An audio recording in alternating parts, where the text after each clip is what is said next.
Blog Talk Radio.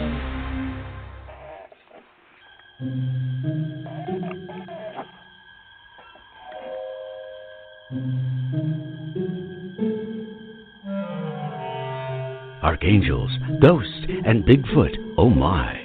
It's just another night for Supernatural Girlz. Real stories, real answers to life's biggest supernatural mysteries. And now for another exciting interview with paranormal experts from this world and others. Here's your host, paranormal researcher Patricia Baker, on the one, the only, Supernatural Girlz.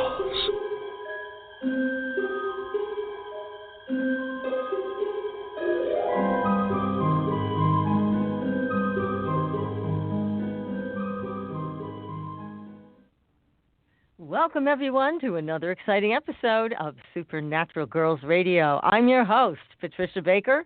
I'm here with my co-host, PK. How are you tonight? Fabulous. Absolutely fabulous. Good. And the wind didn't blow you away, so that's good. There's a lot of wind here, a lot of wind in Tucson tonight. Oh, that's for sure. And, of course, if I start sneezing, just, ignore it. It's part of all this beautiful pollen flowing in the air. Flowers are gorgeous because of the rains that we've had, but oh boy, a lot of drippy noses running around town. Oh, I know. And our dear friend George Lucas, Logo, he's had a very hard time with some kind of airborne contaminant. So we want to wish George our best. We hope he gets better soon, because that's pretty miserable stuff. He's got to get better soon so we can harass him. I know. You can't harass him when he's sick, No, well, you can, but then you feel guilty. Well, kind of. A little bit. Well, we have a terrific guest tonight that I've been dying to get on the show. And we are talking about tonight one of my most favorite E.T. stories about Valiant Thor, Stranger at the Pentagon. Did an E.T. come here and talk to people at the Pentagon? We're going to be speaking with our guest, Frank Chille, and he's going to tell us all the details and a lot of hidden stuff about Valiant Thor and what's been going on. And what some people may not realize, Valiant Thor, he's still here today. We are going to dig into this in just a few minutes, but first, PK, tell us about the numbers. What's going on? Well, how many people have you talked to that are having difficulty sleeping, and they're doing a lot of dreaming, and they're walking around exhausted? You just can't get enough sleep this month, and you're not going to. There's going to be a lot of dreams going on, a lot of misinformation being passed to us emotionally, and there's dreams that are going to give us some answers to some things if we're smart enough to ask the questions when we wake up. Keep a pad and paper by your bed, folks. There's going to be little things that'll be dropped in the view of the mind. Write it down. It may take 3 or 4 days, maybe a week or two for it all to come together. But then all of a sudden you'll look at the separate words or a few words at a time. And it's going to be a surprise at what you get from that. Legal issues. Well, that sounds good. Be very careful of legal issues, because you're not going to know who or what to trust right now. And I'm going to call it this way. If you remember, in the large cities, they have the street corners with the shells. They put something under it. We call the shell game. What you see and what you think you're getting. That's exactly what we've got going on with the legal issues this month. So be very, very careful of what you believe and what you think you see. Because if you don't, you may end up paying the price. I don't want anybody to do that. Not necessary. No, be patient. No, we don't want to get caught up at any of those shell games. So, good advice, PK. Thank you. Thank you so much. Is stay patient. Stay patient. Okay. Because we're going to be waiting for some information to be coming, whether it's throughout this month or the first part of next month, but it's coming. Well, that's good. Now, I know our last guest, Detective Kevin Gannon and Dr. Lee Gilbertson from the Oxygen television series, the Smiley Face Killers, The Hunt for Justice. Now, you did think that they might get some information this month that might help them solve these crimes, these horrible crimes that have been taking place for a period of years. So let's hope that they get that information, because we learned a lot last week, because they gave us information that was not broadcast on the Oxygen series. We found out that these people, these young men being taken, they all follow a certain look, feel, intelligence level. They're the best of the best, and they're being taken. Yeah. And what our team told us over the radio was they're being taken by people with military training. Now, that's an important piece of information we did not have before. Definitely. But they're so precise in how these how these bodies are found. To be gone sometimes as long as one was 27 days or 72 days. 77 days. Yeah, 77 but days. the bottom line is, and yet found in water and no water in the lungs. Nothing, they're not shriveled, nothing dissipated by, quote, being in water. So they're playing games with us. That's well, they really are. And whoever's doing this, as you and I discussed it, George has been involved in researching this from the mediumistic side, and we know there's something paranormal going on that's associated with this. And the military involvement is very troubling because, well, we mentioned it to these guys. We mentioned those words, Project Paperclip. Over 1,600 Nazi scientists were brought here in the 1940s, and you have to know that human experimentation did not stop.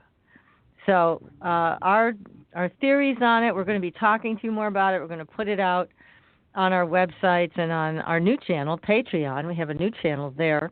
But we want to hear from you. We want to know what you guys think is going on. Exactly. Who's taking these young men and just giving them a watery grave? But what in the world's going on? We want to hear from you. I know our listeners have their own thoughts and theories on this, and let's get a conversation going.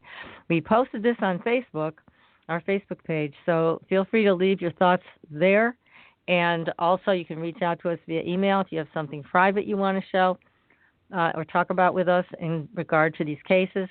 And certainly if you have tips, take a look at the Facebook page for Smiley Face Killers, and you can leave it right there for Detective Gannon and his team.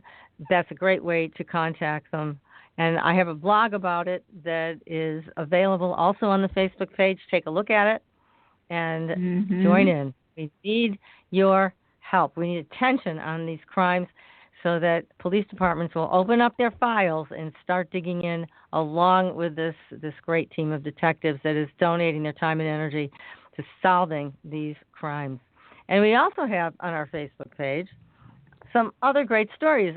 2 Bigfoot sightings in Utah, one caught on video. Very interesting stuff. You can go to our Facebook page and see it there. And also, right on topic was an article written by our friend Nick Redfern about UFO whistleblowers. And one of them that he talked about in his article was named Boyd Bushman.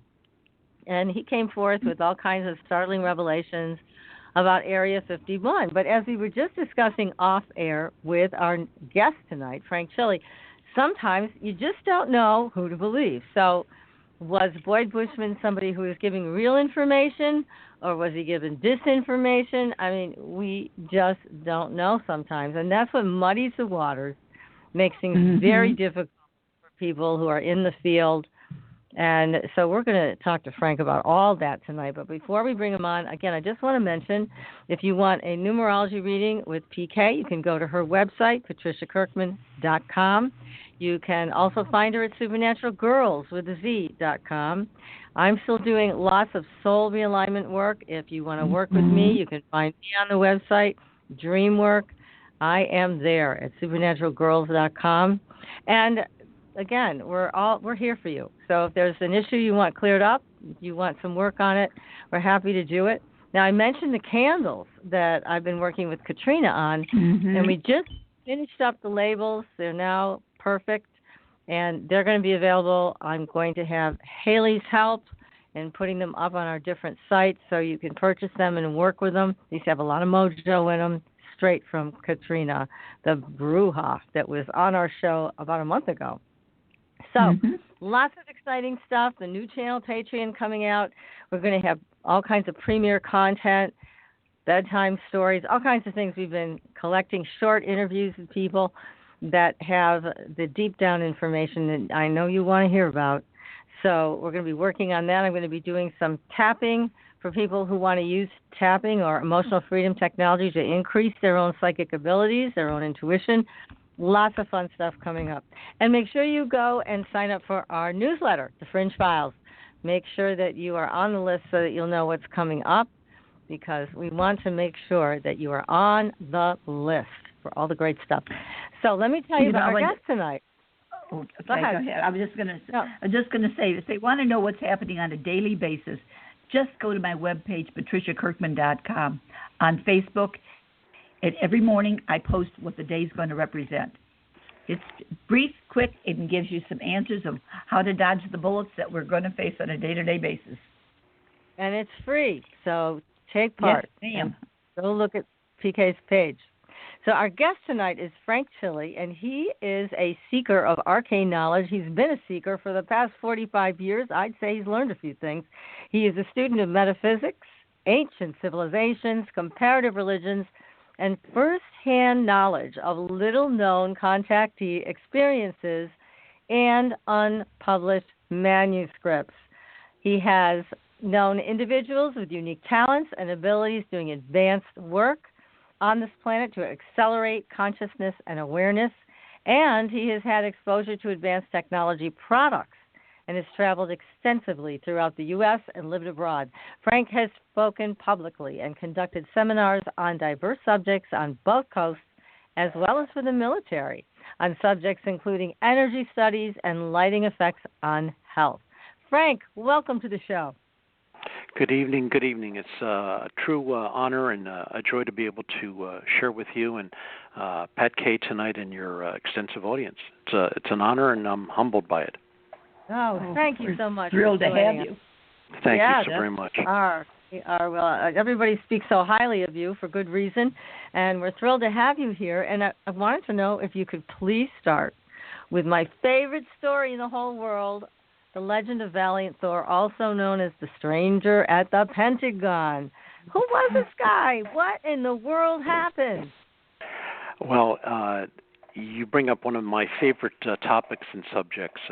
Valiant Thor has always fascinated me, and the concept of visitors who are here from the stars to assist us and working quietly and amongst us has always been a favorite subject of mine, because they could interact with us without us even knowing that they're here. All they have to do is just change clothing from whatever they're wearing to travel here to Earth clothes, and they could pass amongst us. And that was so easy to do with Valiant Thor. I guess the first indication of his work before The Stranger at the Pentagon was the book that was written by Howard Menger called From Outer Space. And he was a contactee who lived in Highbridge, New Jersey, and at the young age of maybe 5 or 6 years of age, he happened to see silver discs come down from the sky and land in a wooded area, and him and his friend saw them land, and Howard went over to this wooded area, and his friend ran away, and he saw this woman who was blonde hair and blue eyes wearing this flowing garments, talking to Howard, saying that you decided and chose to come here to reincarnate on this planet, and we will be working with you in the future, and you will be meeting visitors from the stars who will help you in your work. Well, he never forgot that. He went home and he told his parents about it, and they thought it was just imaginings of a young boy.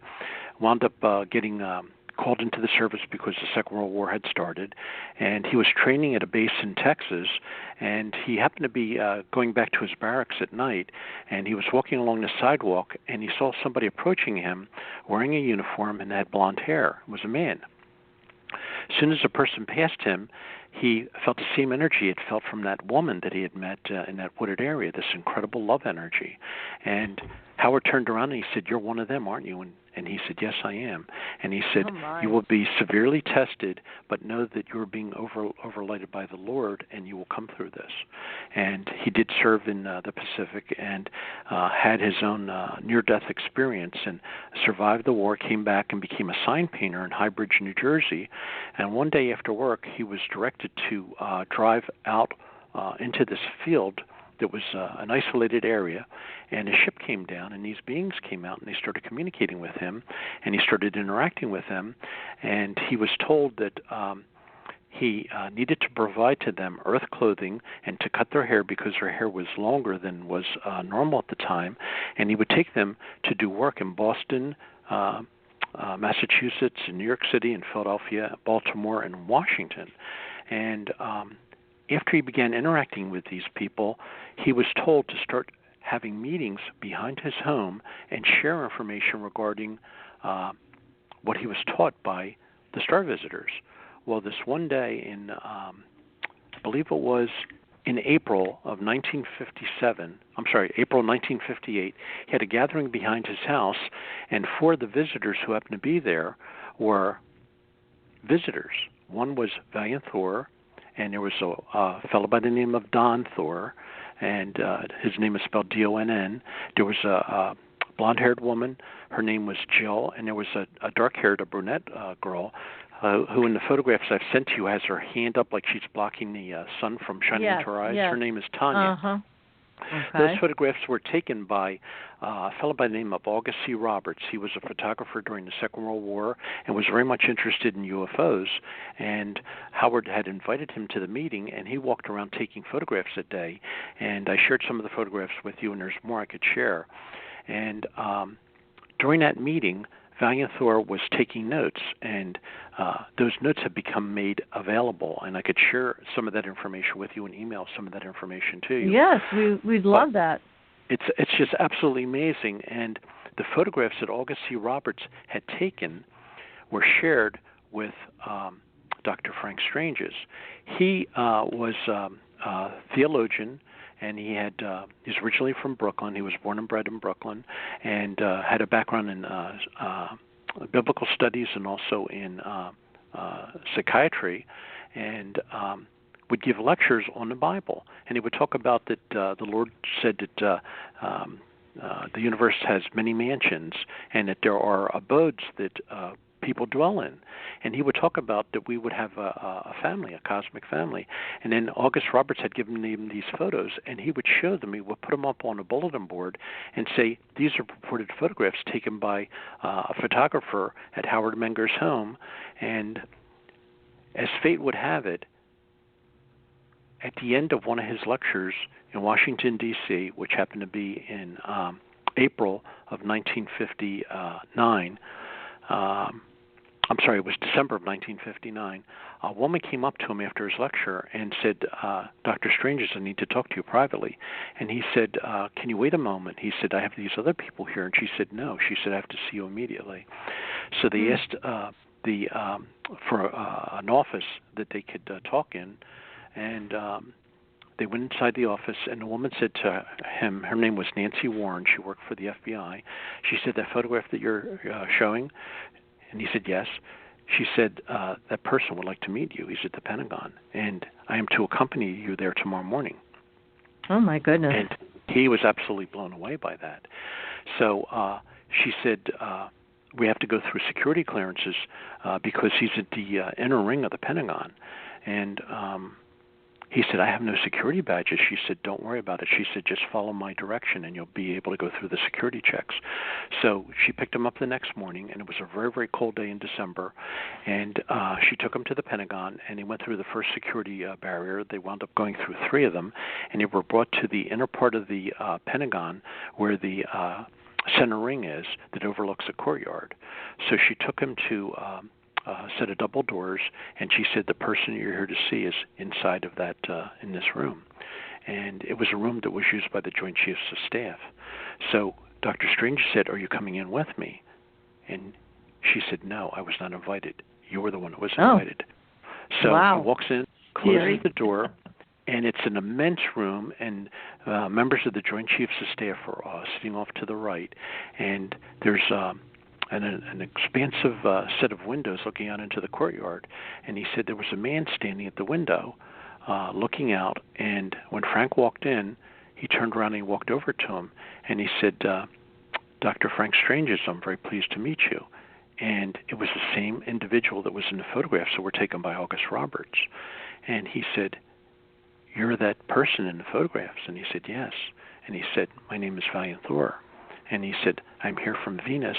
And he said, I came here in fulfillment of a mission to help elevate and awaken the consciousness of mankind.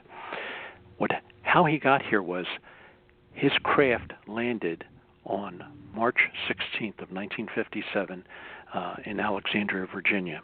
He landed in an isolated area, and two Alexandria policemen happened to see the craft land, and they approached the craft, and they had their weapons drawn.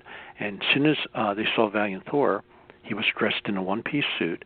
He sent a telepathic message to them that he was not going to harm anyone, and that he was here for benevolent purposes. And they put their weapons away, and he said, I need you to take me to the Pentagon. He said, I'm here to see the President of the United States. So they brought him into the police car. They were completely bewildered. They took him to the Pentagon, and they brought him in to see the Secretary of Defense. His name was McElroy. And the Secretary of Defense arranged a meeting for the President to be there, the Vice President to be there, and several other dignitaries. And President Eisenhower met with him, and he said that I'm here on a humanitarian mission to help share information regarding uplifting mankind from chaos on this planet, and to offer products and technologies that'll do away with fossil fuels and do away with diseases and ailments that have plagued mankind for eternity.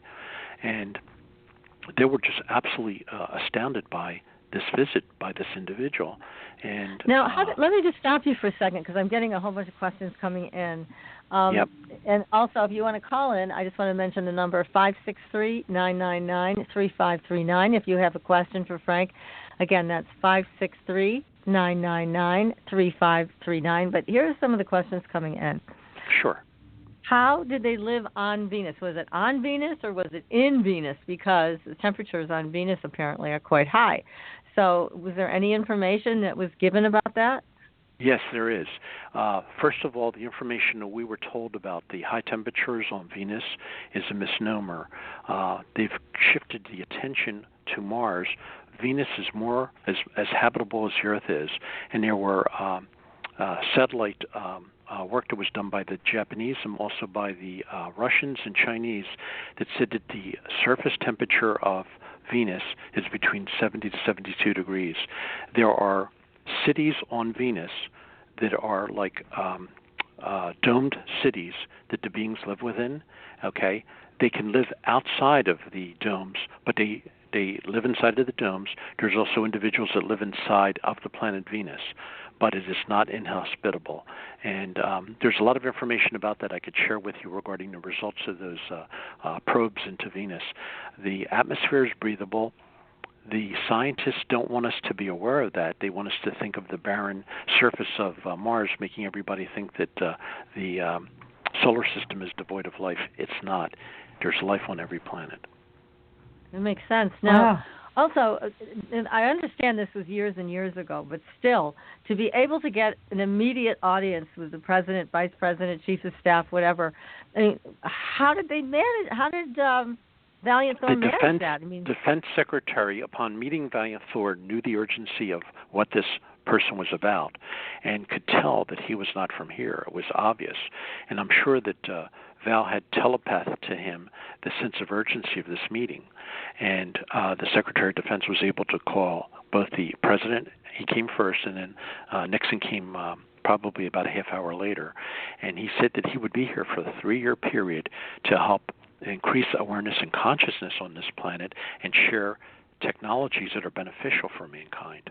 Well, the sad part is that all they wanted was how his craft could fly, how his suit could repel laser beams, how they wanted to know secrets that they could use for power purposes and for military purposes, and that's not what Val was all about.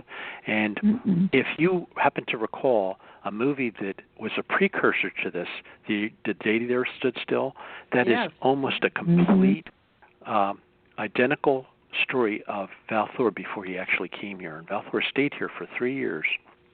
He had his own apartment at the Pentagon, and a good friend of mine, his name is Major George Filer. He was an intel officer in the U.S. Air Force, and he was a courier between generals, Air Force generals, and Curtis LeMay, who was at the Pentagon.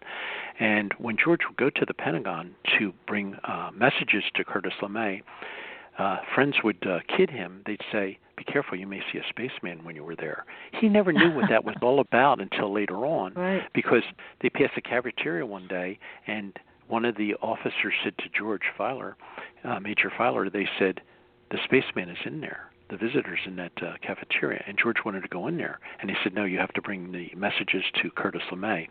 But he had heard these stories when he was a courier, and he would also brief generals and colonels on a daily basis. His story is completely separate from this, but I wanted to give you that validation. Yeah, so he stayed there for 3 years, and everything that he was here to achieve, they wanted no part of it. They just wanted to know how they could utilize these advanced technologies for their own purposes. So when he met with Dr. Stranges, this was 1 year before he wound up leaving the Pentagon, he could come and go as he pleased. They could not stop him. Nobody could stop that energy. And he was able to go about whatever he wanted to do. And the craft that he had, I sent you a photograph of it. It's a very rare photograph. It's Victor 1. Valiant Thor allowed it to be photographed above Lake Mead, not too far from Henderson, Nevada. And people who've been in that area, and it's said that who are open and receptive to it, have seen that craft. It's like 600 feet in diameter. It's a huge, huge craft. Wow. And Dr. Strange, after meeting Valiant Thor, he was associated with him through the balance of Dr. Strange's life. He passed on November 17th, 2008. He would be allowed to go on board Victor 1. He was taken on board the craft many times. He was taken to Venus. He met some of the other emissaries that are here in regards to the program to uplift consciousness on the planet Earth. And everything regarding what Val's work was positive in nature. When he left here on March 16th, 1960, people think he departed for Venus. Well, he's never really left. He may have gone back and forth to Venus for reporting purposes, but Dr. Stranges had shared with me that Val was part of, there was a 4-phase program that he was to incorporate. Each phase was over a 10-year period. The first phase was to contact world leaders all around the planet to let them know of the existence of extraterrestrials that live in the solar system and outside the solar system, and that we're part of a cosmic family. And he encouraged them to come forward to share this information with the population of their countries. Well, that 10-year period went and passed. Nobody was willing to come forward and share that information. The next 10-year phase, and this was from 70 to 80, was to contact all the religious leaders of the world, let them know that we're part of a cosmic family, that visitors are here from other planets, and that it is time for us to join our cosmic family. He offered them to come forward and share that information, and none of them were willing to do that. Dr. Stranges asked Val, when you met with the Pope, this was from 1970 to 1980, he said, what did the Pope say to you? And Val said the Pope basically said, you row your boat, we'll row ours. The next phase... Oh, my God! It's unbelievable. Disgusting. Dear God. The next phase from 1980 to 1990 was for Val to contact the leaders of universities and colleges all around the planet to let them know that we're part of a cosmic family, that there's more advanced science and knowledge that is available to mankind that can be shared.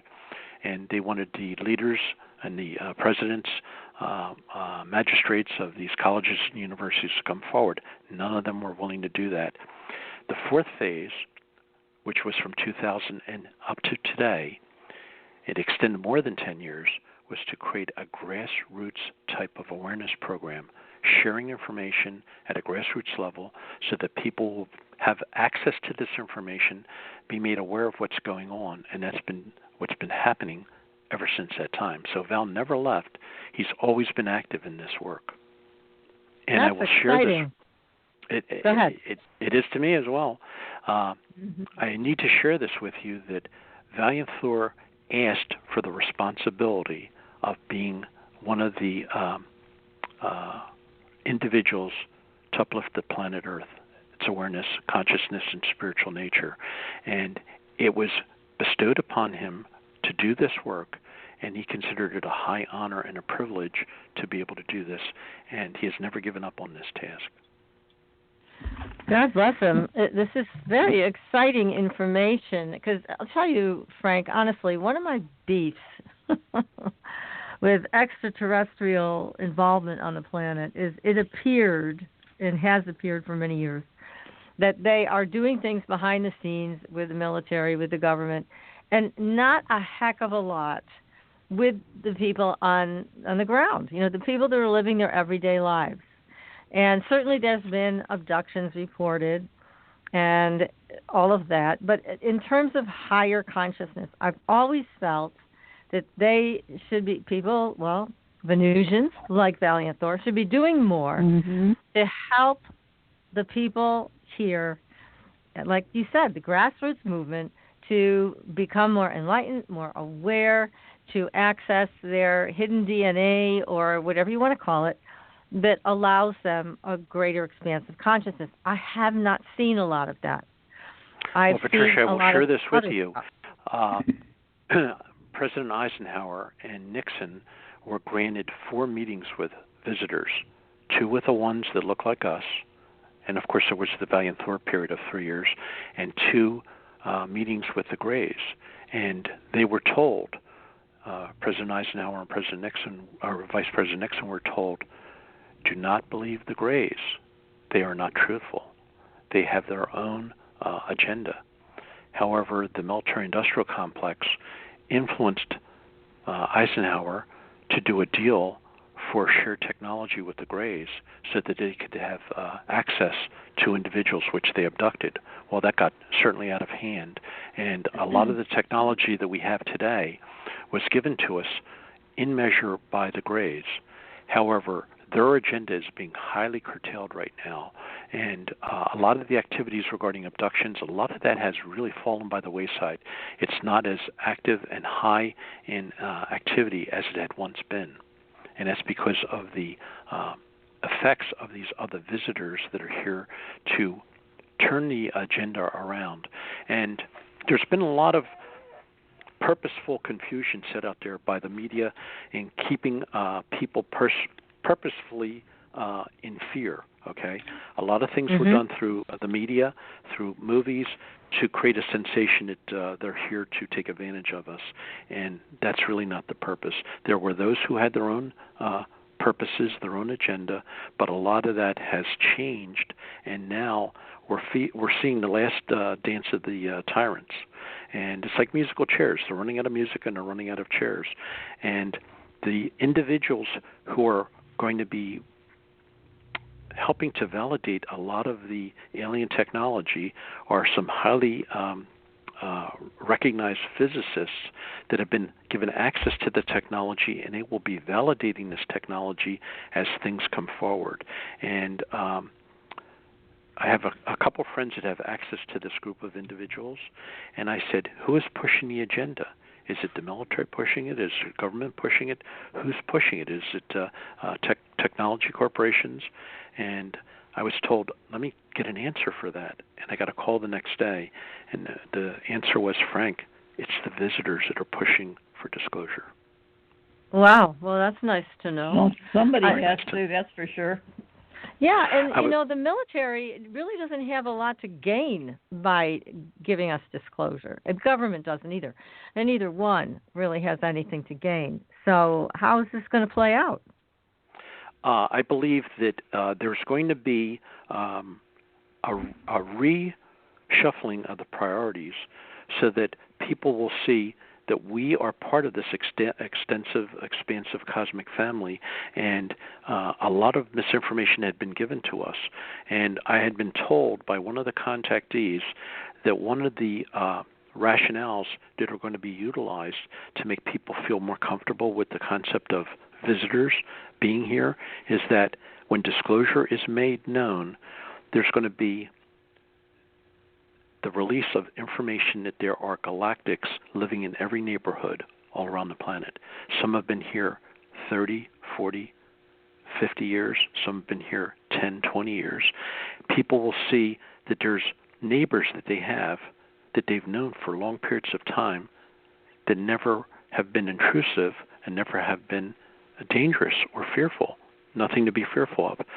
These people have chosen to live here amongst us to be part of this disclosure, so that when it is made known that we're part of a cosmic family, well, we'll see that there are individuals who have lived here amongst us that have caused us no harm, no pain, no fear, no aggravation. I think that's a beautiful concept. That's a wonderful concept. I do know when I worked at the Monroe Institute with a psychologist there who has since passed, he had a high security clearance, and he told me, he said, I've been shown photographs of ETs that are here living amongst us, and you cannot tell the difference between us and them. They look just like us. And certainly those pictures that you shared with us and the ones I've seen from the past of Valiant Thor and his crew, they're very human looking. I mean, like you said, they don't age. They have special powers, the telepathy and other things, but they do look quite human.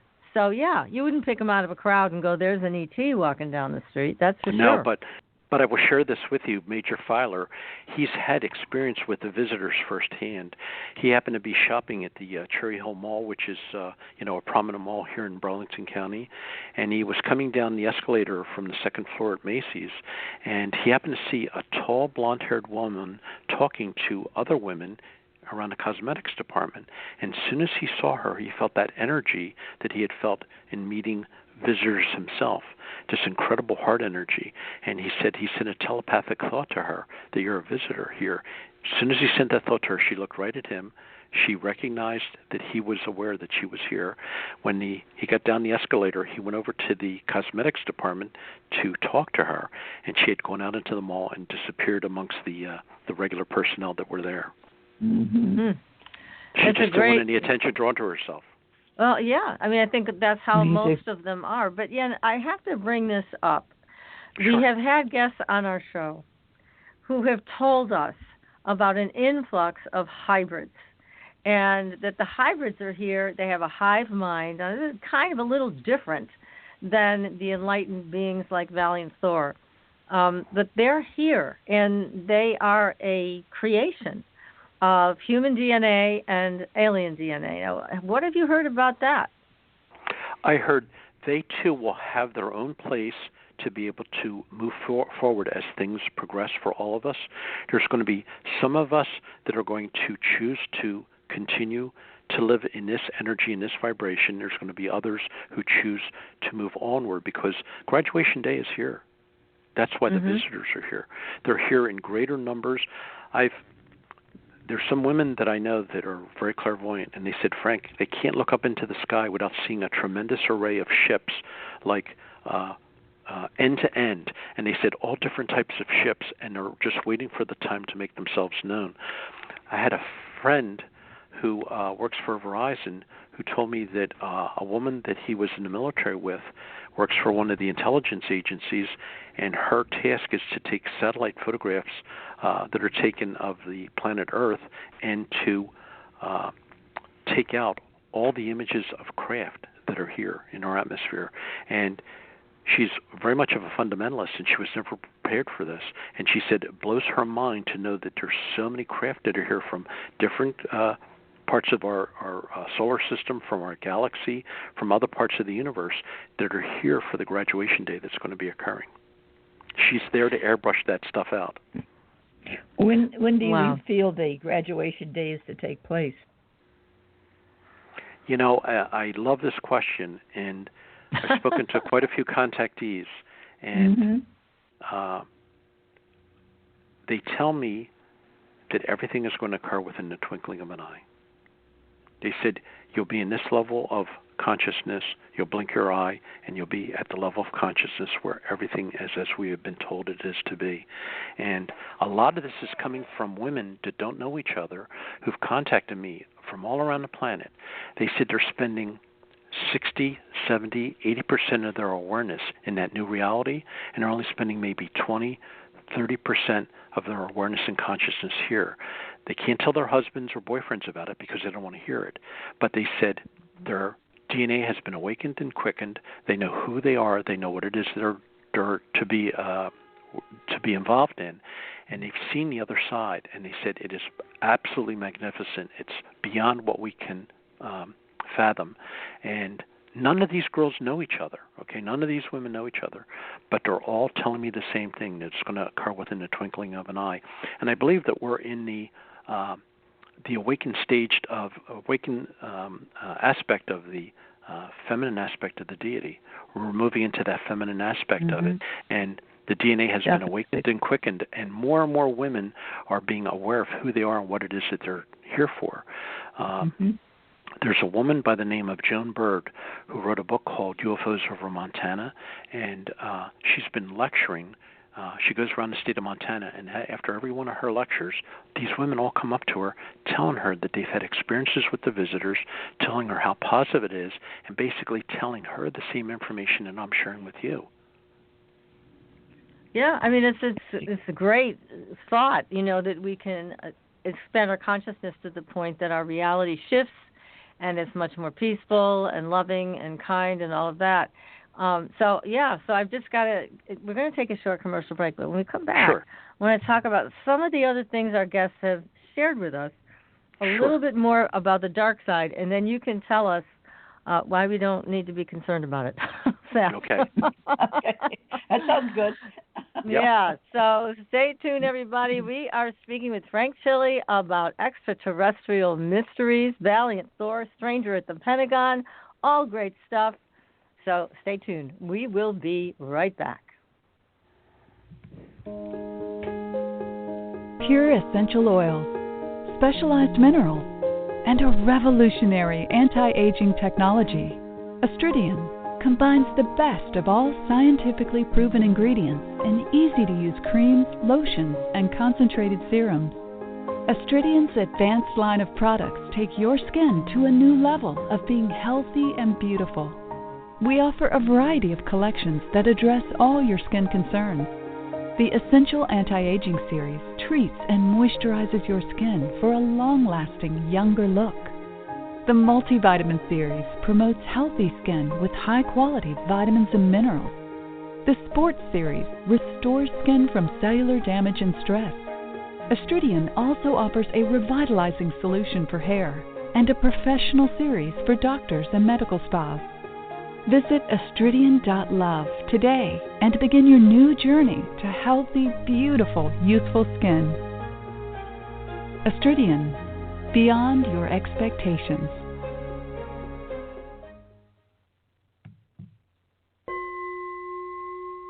Are you ready for a new experience of freedom and powerful connection? Would you like a positive, effortless change in your life? Then come to CosmicFusion.com, where we offer the most advanced energy clearing and expansion techniques in the world, with a quantum vortex energy to activate your divine blueprint and life's purpose. When your soul leads the way with cosmic fusion and quantum vortex energy, you can break clear of past difficulties and blocks with the power of the Source. With Cosmic Fusion, the Source energy does the work for you. It's easy and effortless.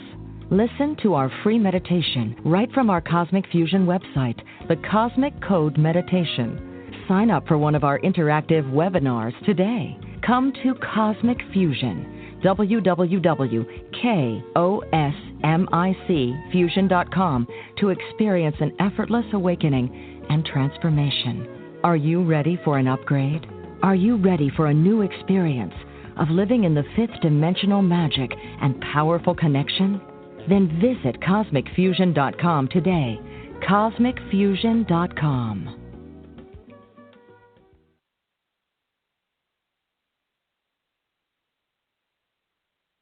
Your property tax bill. Have you seen it lately?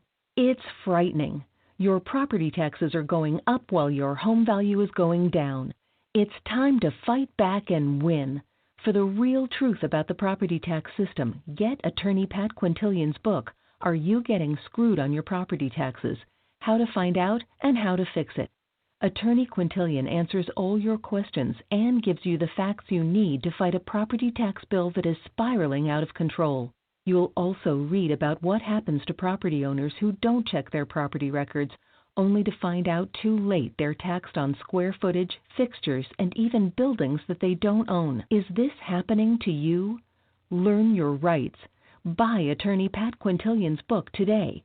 Are you getting screwed on your property taxes? How to find out and how to fix it. Available on Amazon.com. Welcome back, everyone, to Supernatural Girlz Radio. I'm your host, Patricia Baker, and I am here with my co-host, PK, and also with our great guest tonight, Frank Chille, who is enlightening us on so many levels and sharing wonderful, wonderful stories about Valiant Thor, the Stranger at the Pentagon, who is still here, apparently, trying to help us out. Patricia, can I share a story with you? Please. When I was living in California, I happened to attend the Rainbow Rose Festival, which was held in Los Angeles, and Dr. Stranges was a speaker there, and I got a chance to go backstage and spend some time with him and his wife Victoria, and I said to them, had you seen Val recently? And he said he was here this morning before we came to the conference, and I said, can you share what the experience was like? And Victoria said he walked in the door at Frank's house. He lived in Van Nuys, California. Valiant Thor could walk into the house at any time. He was always a welcome guest there. Victoria said she was sitting at the dining room table in a straight-back chair, and she said Val walked in, and as soon as he walked in, he was aware that she was in discomfort. She was suffering a terrible migraine. And she said he didn't say a word. He came over, stood up behind her upright chair, put his hand on each one of her shoulders, and she said it went away. The pain went away. The discomfort went away. I said, Victoria, what was the sensation that you got? And she was very quiet, and she lowered her eyes, and she looked at me, and she said, I felt the presence of the Lord move through me. Oh, wow. Fabulous. Isn't that beautiful? Yeah. Just My beautiful. goodness. Yeah. See, this is what I want to know, though, Frank. I don't mean to be the fly in the ointment. However, if Valiant Thor is here to help us, and why isn't he training more people to learn how to heal people, learn how to help people? And it seems like it's a gift that he has, which is tremendous, but it sounds like he's very limited contact. So, why not teach more people to do these kinds of things? It could be learned, I imagine. I believe he and others are doing that work, and they're doing it very quietly. Okay. That makes sense. That could be. That makes sense. And, that could be. And if you are open to that kind of experience, ask that only the highest and best be given to you or be revealed to you, and that's the criteria. Always ask for the highest and best. I've always had an interest in the visitors, and I would always say I would like to have experiences and know more knowledge and know more information about their work here. And I said I only want the highest and the best to come to me. And I've met contactees all over the United States who've had interaction with beings that look like us. Some of them were not beings that look like us, but they were all positive in nature and all beneficial. That's nice. I don't mean to discredit anyone who has had experiences otherwise, but I want to say this to you. Be aware of what's going on, but don't let anything break your focus from moving forward. A lot of those things are diversions, and they're purposely put out there for diversions. Be aware of what's going on. Don't despair over what you see in Washington. Don't despair over what you're seeing on a world basis. Be aware of it, but continue to move forward. Always move forward in awareness and consciousness. That's great advice. It really is. Now, what about the sightings and the friendships that I have read about that were formed in Italy? I saw that was a wonderful story. I hope you can share that with our audience. It's a tremendous story. That friendship group dates back to the era of Washington. That one group of beings that look like us, some of them range in size from about maybe 4 feet to almost 8 feet tall. And they look just like us. They have a base on the Adriatic coast in Italy, and they've been there interacting with Italian folks and sharing information with them on a very quiet basis for a long period of time. But that's going on all around the planet, okay? Just because it is not newsworthy and doesn't reach our awareness and consciousness doesn't mean it's not going on. It is going on. And there are people doing a lot of amazing work behind the scenes. Some of them have been directed and trained by the visitors. They do not draw any attention to that, but that's where their training came from. Well, I think Valiant Thor needs to come on the show because we need to talk to him and get him in front of our audience. I think he would have some fabulous things to say. So I'm just making an open invitation right now, Mr. Thor. Love to have you on. Now, we're always on the big screen. We're always on the big screen, so don't be surprised if that happens to come to fruition. Well, if it does, I'm calling you first, Frank. Listen, I'm just a seeker like everyone else. We're all students. We're all still learning. But I will share this with you that Craig Campobasso, who spent the last 10 years with Dr. Frank Stranges, who wanted to have a movie made about Valiant Thor and his work here, had done a short film that's about maybe 15 minutes, and it has won awards at the Berkeley Film Festival and other film festivals. And Craig has gone all around the United States showing this film. And he said at the end of the film and at the end of his lecture, people come up to him and they said they have seen Valiant Thor. He looks the same as the photographs that were taken at Howard Menger's home, behind his home, back in 1958. He looks exactly the same. So he is continuing to be down here. He interacts with people who wind up seeing him when they don't expect to see him. Very what is cool. that old saying? Amazing. Have no expectation but abundant anticipation. Yeah, I like that. That's nice. That's a good one.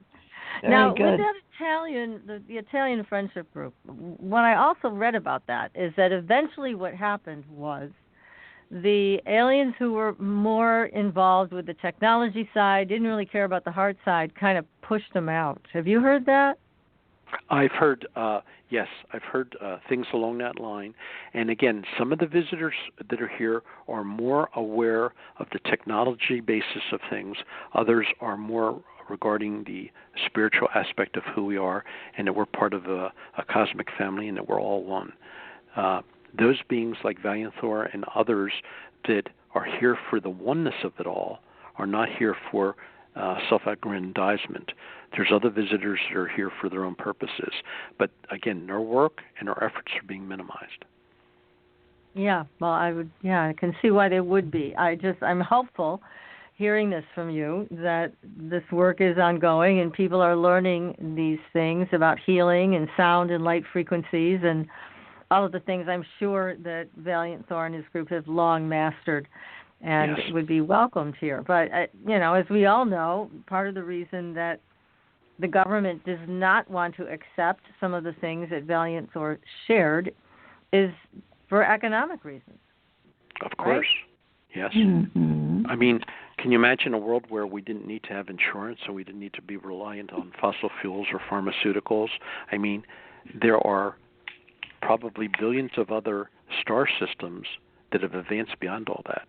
And, we've been the laggards. And they realize that. And they want to guide us and nudge us into conscious awareness of these things. And they want to do it with the least amount of problems and agitation.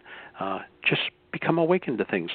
And, with like Project Blue Book out there, that series, what's being released on the History Channel, a lot of positive things that are more positive than ever before, and a lot of validations. So I was going to ask, do you think that the children today are more aware of what's going on than the adults? Yes, they are. That they can see and feel more? Yes. I agree totally with that concept, and had a chance to meet what I consider to be a very renowned individual, Bill Tompkins, and he told me that there's a facility outside of Medford, Oregon, where members of military families, their children are taken to this farm where visitors teach them using holographic projections from their mind of what we can do and what we can achieve. Wow.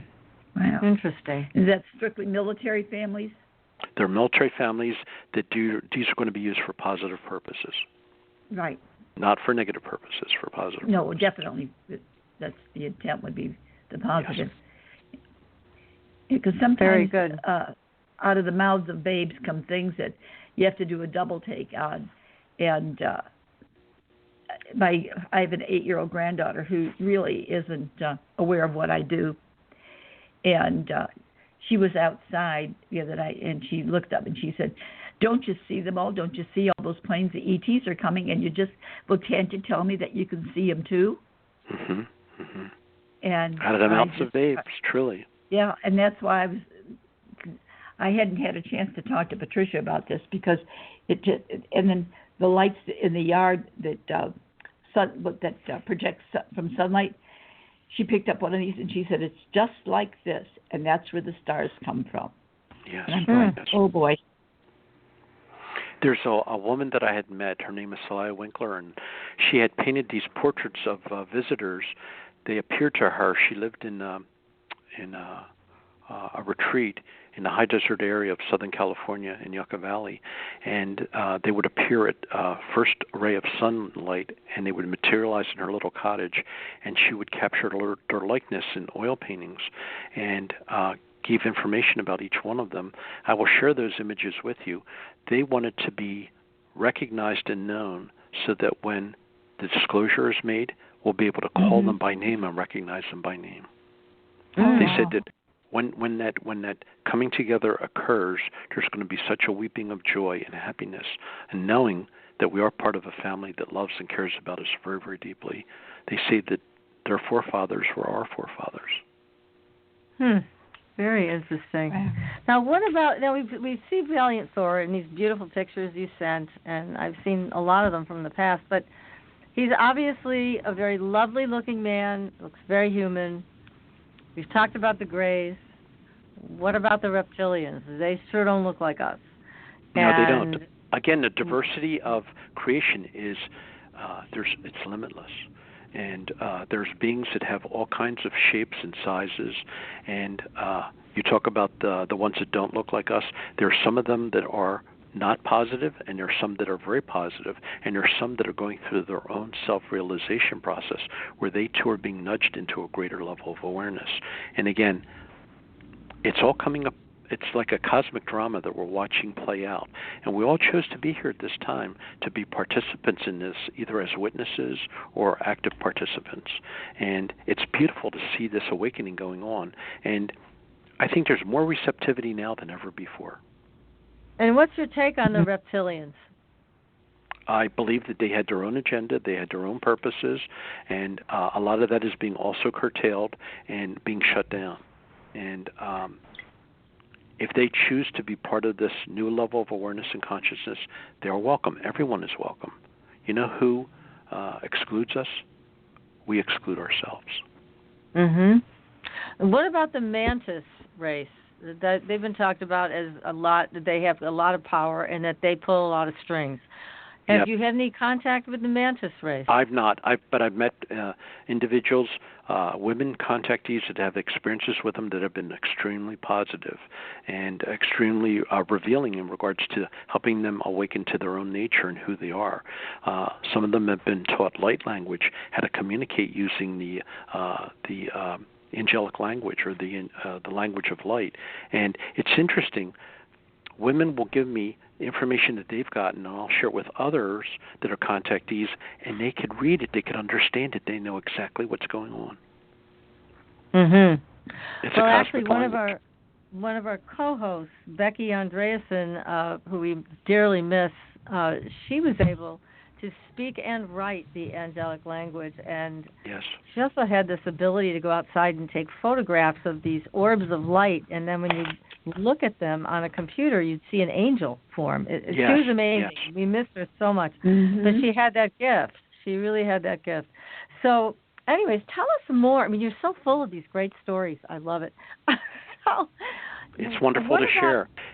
Oh, we love hearing this. So, tell us more. Is there anybody else like Valiant Thor that's also on the planet that you've had, experiences with or stories told to you about who they are? I've met other contactees who've told me I'll tell you the story of this individual who had an experience in 1977. His name is William, and he was going to Southern Indiana University, and he was given a project to work on. And he went into the library, and there was a fellow wearing a suit, and he said, "William, the books you're looking for your project were in such and such an area."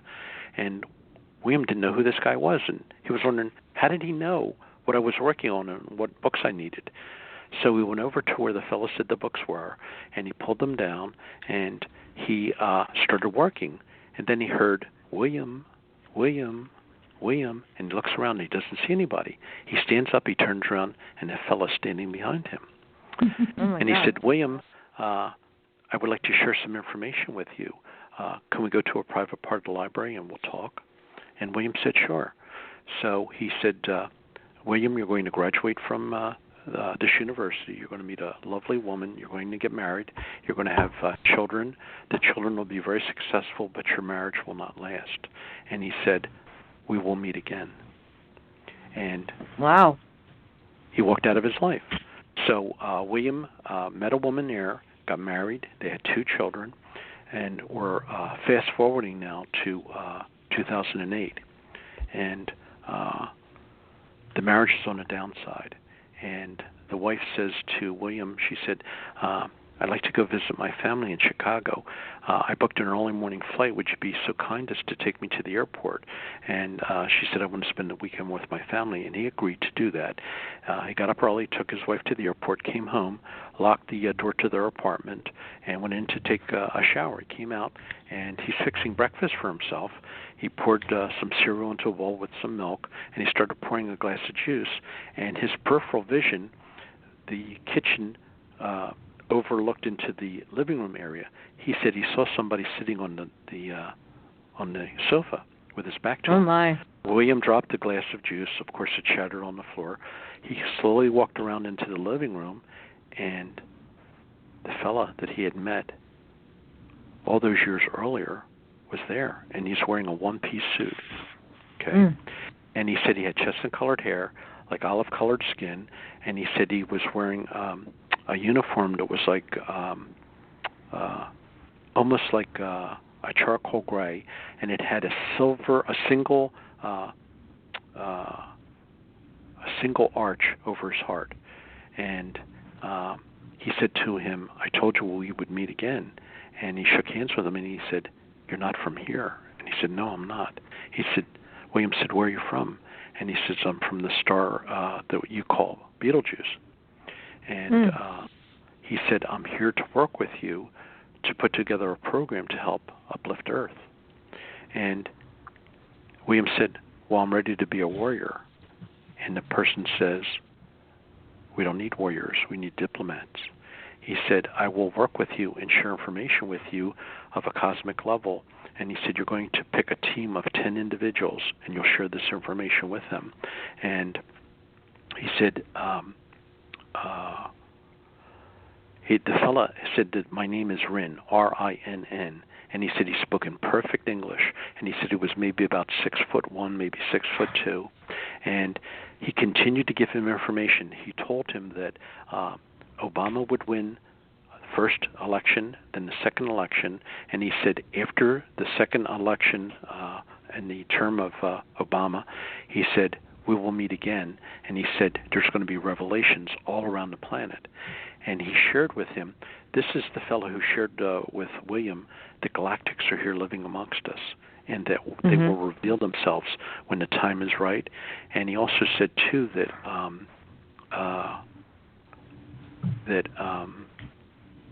there's going to be, when the disclosure is made, there's going to be world leaders on at a forum, and there's going to be 4 galactic beings there. And he said one of the galactic beings is going to be Valiant Thor.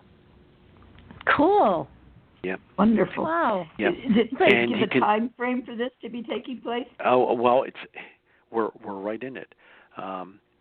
There's a physicist that is part of this, going to be validating the technology, and his name is Dr. Jack Sarfati. He's out of San Francisco, and he's got an incredible website. It's called stardrive.org. I would recommend you and your audience to take a look at it. It's got cutting-edge material. And he said that he has developed a series of 16 pages of equations that's showing the next form of propulsion that's faster than light. Now, it's something that we use every day. What comes to mind that you would conceive that would be faster than light? I have no idea. What is it that we use on a daily basis that is actually faster than light? Air. Light. Thought. Light. God. That's right. It's thought. Oh, you could think of the furthest part of the galaxy, and you're there instantaneously. Dr. Sarfati has worked out a series of equations that incorporate metallurgy with awareness and consciousness. And I have a copy of those equations. I'd be happy to share them with you. I reached out to him. I said, Dr. Sarfati, I said, could this be the means that the visitors are using to come here? He said, absolutely. And he said, share it.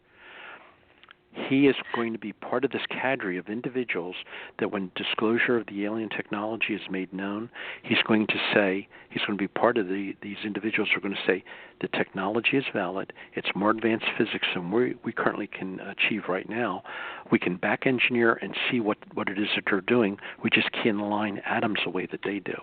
But he's part of this disclosure project. And it has been said that one of the things that was retrieved from Roswell was what's called memory metal. It looks like stainless steel. It's very, very thin. It looks like aluminum foil. It's very thin, and you could crunch it up in your hand, and you can open up your hand, and it straightens itself out again. You can't cut it with a laser. It can't be deformed. It can't be marred in any way. I have been told that he has been shown this. He has been shown and had access to this memory metal, which people are going to get a chance to see. There's Bigelow Aerospace, which is out in Vegas. Right, Robert folks Bigelow. Could Google search this, and they could take a look. There's 4 warehouses that the government asked him to build.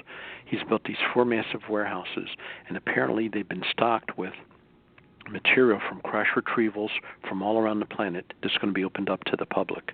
And memory metal will be part of it. And if you do a Google search on Bigelow Aerospace, when you see these warehouses, there's an image of a visitor, of an alien, on the side of the building. Yeah, but, Robert Bigelow's been very secretive about what he knows, and he hasn't really revealed it. I mean, he went into Skinwalker Ranch and hooked up all these security cameras, had these military-trained personnel, looking into this site, but then he didn't really come out and say, this is what I found. So he's fairly close-lipped about that. Now, he's very quiet about it, but he built the warehouses, and the warehouses are fully stocked, and there's physicists that are part of this project, and also part of this project is Deepak Chopra. He's part of this. But why would they? Here's the question I have, because, we know the military and how they think, and we know the government and how they think.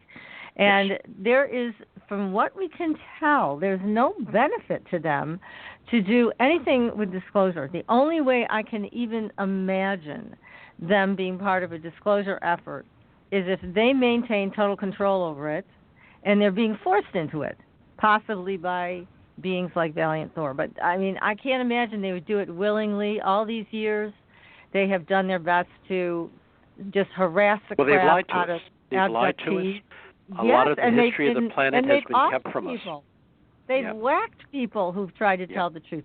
So what's the motivating factor that all of a sudden they're going to turn around and be honest? What is that? I don't think they have a choice anymore, because the time is of the essence now. We're in the eternal now right now. Everything is going to be revealed to us. There are some people that don't want to be told. They would rather live in the old vibration. They're going to get a chance to continue to live in that vibration. Again, only those who are excluded are those who exclude themselves. There's some people who want to continue playing games. They get that opportunity to continue playing games, but not everybody wants to continue playing games. Right. Well, no, I know our audience is on board for not playing games and being told the truth. We all would like that. That's right. But also, we don't. There's places where we don't even need to hear it from the government. We know it's there. And also Robert Bigelow, when he was on 60 Minutes, I admire him for saying, yes, yes, the ETs are here. They're right under our noses. And yes, they are. And of course, now here we don't you have are. To go searching for them. They're here. They're here. Right. And so God bless them for actually telling the truth, and I couldn't believe they actually kept that into the interview. I'm glad they did. But I think people. But there's many other people who are having the same experiences, Patricia, and they're going about their work very quietly. They're getting people aware and prepared because things are being laid out and put in place. State-of-the-art technology is changing every 30 to 45 days. There's an Israeli doctors and scientists working with the Mossad have developed an electromagnetic frequency. It's a handheld device that they use for the military. And if a soldier has like a knife wound or a bullet wound or a shrapnel wound, they take the metal out of the body, they expose the wound to this handheld electromagnetic frequency. The tissue and the muscles heal completely without any scarring or any sutures required. That's Star Trek medicine. Yeah, that really is nice. That's nice. Star Trek medicine, yeah. Yeah, and this would be great to see it in being used all over the place instead of just in these it will be. areas. There's a company in California called Genentech. They have 20,000 world patents, 147 world patents for extending the telomere gene. They're talking about lifespans of between 150 to 300 years of age. If a male is beyond the age of 35, it rejuvenates them to the age of 35. If a woman is beyond 25, it rejuvenates them between 23 to 25 years of age. And they're extending the telomere gene with this, and it's a natural process. The only thing that nullifies it is alcohol, drugs, and nicotine. Mm-hmm. So well, if PK, we had to give up those three.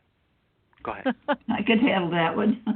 Yeah. I mean, if we could do away with those three things, we can have vibrant health, and the technology exists for it. They're talking about everyone being able to live 150 to 300 years of age.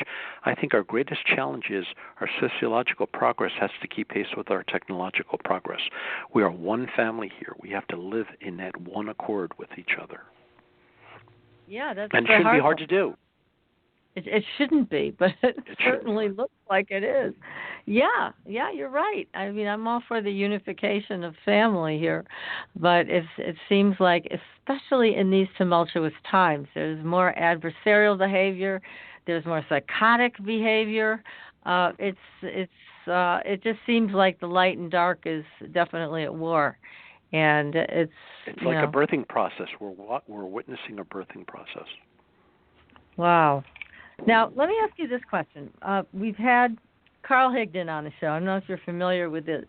Carl Higdon's abduction, which took place out in Montana. Are you familiar with that one? No, not intimately. No.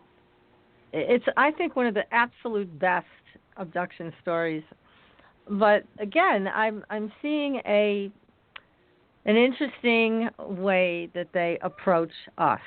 Now, Carl was out hunting. He had a big, beautiful new gun and was about to take a shot at some elk. And he fired, and the bullet hit something and turned inside out. He looks up. I remember hearing this story, yes. I remember hearing this story, okay, yes. Now you know. And he sees the alien there.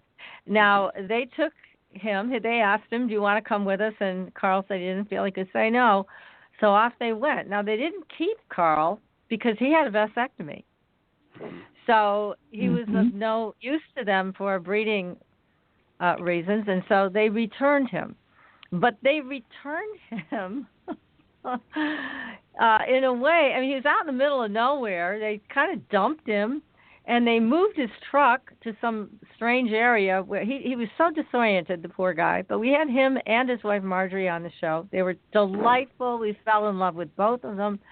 And he actually became friends with this ET that took him. However, this ET made it very... Is he still in contact with this visitor? Is he still in contact with this? Okay. He is. But here's the thing that concerned me.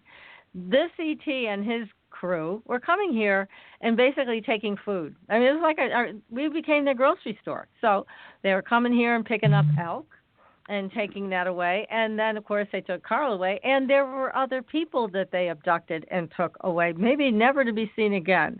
I mean, it appears to be, amongst some extraterrestrial races, that we're like chimpanzees, that they can just take and do whatever they want with us. And certainly Carl got lucky because his wife insisted on that vasectomy, so he was brought back. And, it just, that concerns me, because that superior attitude, certainly they are superior to us in many ways, but that's a concern I have. When you talk about all this love and light, there's also people who are offered the opportunity to live off planet, and there are many planets where there are Earth beings that are also interacting with other star visitors, and they've been asked if they would like to stay there or come back to Earth. There's a lot of Earth beings in other planets in our solar system, in our galaxy, and outside our galaxy. And I think that's fine. If somebody wants to go off-world, hey, that's their choice. But I'm talking about when it's not their choice, and it's just a straight-out kidnapping. So, that is a concern that I've had, having heard a lot of these stories over and over again about the people that were taken that didn't seem to be like they were in agreement with this. So I guess I'm cautiously optimistic, and I do think, as you've said, there's good and bad. There are races that are like Valiant Thor's race that are all pure love and light and everything you expect from a Venusian, and then there's other races that are a bit of a mixed bag, like the one that Carl encountered. And is communication with this visitor still friendly? Is it still a friendly interaction that he has with this visitor?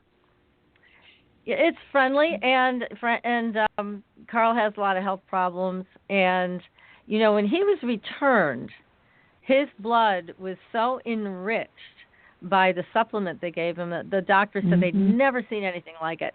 But yet, as Carl developed these health problems, this alien did not come back and help him or give him any more of these supplements that might have, done something to improve his health. And why not? Why not? You have this relationship with a human, and you see their suffering. And, we had Carl on the show. He was not in good health. Remember that, PK? Definitely.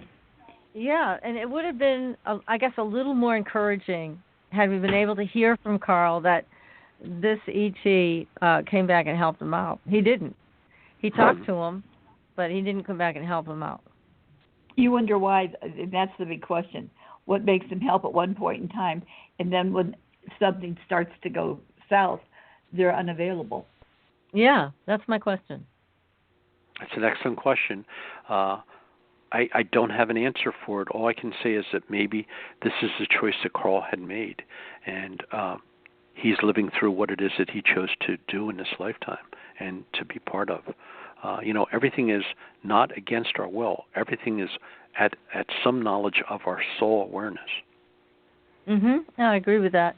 Yeah, I just wanted to bring up these other questions because you seem to have so much knowledge, and we really respect your knowledge and opinions on this, because it does give you pause. That. Thank you. Yes, absolutely. But when you hear these events and the times that the ETs did not intervene to help, now maybe you're right. Maybe they're supposed to live out their lives in illness and pain and suffering, and that's it. But it would be nice to hear about. Everything is always choices. Everything is always choices. Well, like Valiant Thor was able to help the woman with pain, and it was all gone, and that's wonderful. I love to hear that, and I would prefer to hear that, quite honestly. Well, you wonder how they make a choice of what to do and what not to do, or when they decide to make that choice. It's a knowing that they have. It's a knowing that they have, and I'm sure Valiant Thor asked Victoria, probably at a much higher level, if he could interact and provide this service to her. Because again, they're not here to violate free will. They're not here to violate free will. Yes, but but many times when we say free will, those that are going through an illness, they don't want to be in the illness state, and the free will would be to gain the opportunity to be healed. Yes. How do we make the choice there? Who makes the choice? I would suggest to those people that they ask for God's intervention and open themselves up to the highest level of awareness and consciousness and healing that's available to them. And I believe each of us can reach that. All we have to do is be sincere and genuine and open and receptive to it. And we could get that immediate healing. That would be wonderful. Because we're all God beings. We're all God beings. Right. You know that. We're all God beings. Mm-hmm. You know, we are as diamonds. We may be reflecting an awareness through one facet of the diamond, but it doesn't mean that we're not also reflecting through other facets of that diamond simultaneously. We just may not be aware of it. Well, this is very, very optimistic information, and I just love hearing it. So, well, every contactee I've met has been positive and I'm giving you a synthesis of what I've learned in my travels of the contactees that I've met, and it's to them and the visitors that they were interacting with, it was all about service. It's all about service. Well, that makes sense. Yes, and we've heard also from some of our guests, like Jerry Wills, who's a wonderful healer, who encountered these Pleiadians, and I think it was in Arizona, PK, wasn't it? Right. I know one was in Peru, but I think also in Arizona, where they say there are Pleiadians that are living there. Yes. And yeah, he's recounted several stories of that. Yeah, I know. You're out there. You should be able to sit down and have tea with them. Yes. I was told that there's a community of people living on a mountain in California, and they've heightened their awareness to the point where all they need is pure drinking water, and they can take sunlight and synthesize it as plants do. Mm. They've increased their consciousness and awareness to that level. Wow. No more cooking and cleaning up. I like it. Yep. I'm all for it. I like that. Ditto. You know, we have unlimited we have unlimited abilities and talents. We just have to tap into them. They're there. Yes, I agree. All right. Is it a question of our having faith enough in our abilities that will make it transpire, or is it we keep throwing out there, yes, I believe, but, and when we throw that but out there, we need to eliminate that from our language. Yeah. You know, Valiant Thor, when he met with, when Dr. Strange met with Valiant Thor at the Pentagon, he said, do you folks have a Bible? Do you use a Bible? And Valiant Thor said no. And he said to Dr. Strange's, we never stopped walking with the Lord. Mm. Mm-hmm. And Dr. Strange's noticed that he had no fingerprints and no palm prints. And he said, why is it you have no fingerprints or palm prints? And he said, only those on earth have those markings. That is the marking of man on earth. What about interdimensionals? Because we've also had folks on the show who've come out and said, there's no such thing as an ET, they're all interdimensional, which we don't agree with that. But there are interdimensionals. That is an addition. That's right, to. Yes, yep. Yep. And have you had any There's no limit to universes. That? There's no limit to dimensions. You know, as we're sitting here, standing here talking, there could be 1,000 other aspects of ourselves functioning in other dimensions. Mm-hmm. And yes. Dr. Green, who came up with string theory, postulates that we're effectively operating on 13 dimensions simultaneously. And he's saying you may get glimpses of the other dimensions you're functioning in, like during meditation or during sleep or during daydreaming. And he said they may seem like fantasy, but there are other aspects of yourself that are working and active. Mm-hmm. Now, what about Antarctica? We've heard that there's a lot of ET stuff going on down there. Have you heard what's happening down there? I've heard that they are, because of the rapid melting of the ice there. Matter of fact, they said the first 7 weeks of last year it was warmer in Antarctica than it was in Philadelphia. It was 56 degrees there. And the first 3 days of this week, they said in Alaska, the temperature was 70 degrees. Wow. Anyway, things are, of course, melting, and the government has seen that there's another civilization that has existed there. And there's been visitors from world leaders and from religious figures going down to Antarctica. And from what I've been told, they have brought in National Geographic to film this. And what they're going to do is they're going to use a 3-phase program of introducing this information to the public. They're going to say that there was a civilization that existed there about 1.5 million years ago, but they're going to say it was terrestrial. Okay. That's going to be those the first lying, phase. stinking pigs. That's the first phase. The second phase is introducing the technology to us, okay? And the technology is amazing. And the third phase is to letting us know that they were extraterrestrials. They were star visitors. Mm-hmm. So the reason they're using National Geographic is they don't want to create any religious or political significance to this, so that one side can't claim superiority over the other. So I think it makes perfect sense that they're using National Geographic that's going to be filming this and releasing it to the public. It's all being prepared. They can't stop it. It's like holding back the dawn. They can't hold back the dawn. How long do you think it's going to take before this takes place? It's happening even as we speak. And PK, you tried 3 times to get a date. I love it. Just be open and receptive. The signs are everywhere. The signs are everywhere. The things are progressing and opening up, and greater clarity is coming in. And all we have to do is recognize it for that and continue to ask for more. Be receptive.